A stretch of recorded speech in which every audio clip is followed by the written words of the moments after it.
ক্ষমতাচ্যুত সাবেক প্রধানমন্ত্রী শেখ হাসিনার পর এবার তার ভাগ্নি টিউলিপ রেজওয়ানা সিদ্দিকের আগামী ১৪ মে তলব করেছে দুর্নীতি দমন কমিশন দুদক। দুদক সূত্র জানায়, স্টার্ন হাউজিং লিমিটেডের কাছ থেকে ঘুষ হিসেবে ফ্ল্যাট নেয়ার অভিযোগের তদন্তে বক্তব্য জানতে দুদকের প্রধান কার্যালয়ে হাজির হতে টিউলিপ সিদ্দিককে অনুরোধ করা হয়েছে।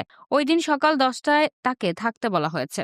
এরই মধ্যে তলবি নোটিশ তার ধানমন্ডি আবাসিক এলাকা ও গুলশান ২ এর বাসায় ঠিকানায় পাঠানো হয়েছে। এর আগে বিভিন্ন বিমানবন্দরে উন্নয়ন কাজের নামে বিপুল অর্থ লুটপাটের অভিযোগে শেখ হাসিনাকেও জিজ্ঞাসাবাদের জন্য ৮ মে তলব করেছে দুদক। টিউলিপ সিদ্দিকের বিরুদ্ধে মূল অভিযোগগুলোর মধ্যে রয়েছে লন্ডনে উপহার পাওয়া ২টি ফ্ল্যাটের তথ্য গোপন, ঢাকার পূর্বাচল প্রকল্পে মায়ের নামে প্লট বরাদ্দের প্রভাব খাটানো এবং একটি বৃহৎ অবকাঠামো প্রকল্প থেকে $৫ বিলিয়ন আত্মসাতের অভিযোগে পরিবারের সঙ্গে সংশ্লিষ্টতা।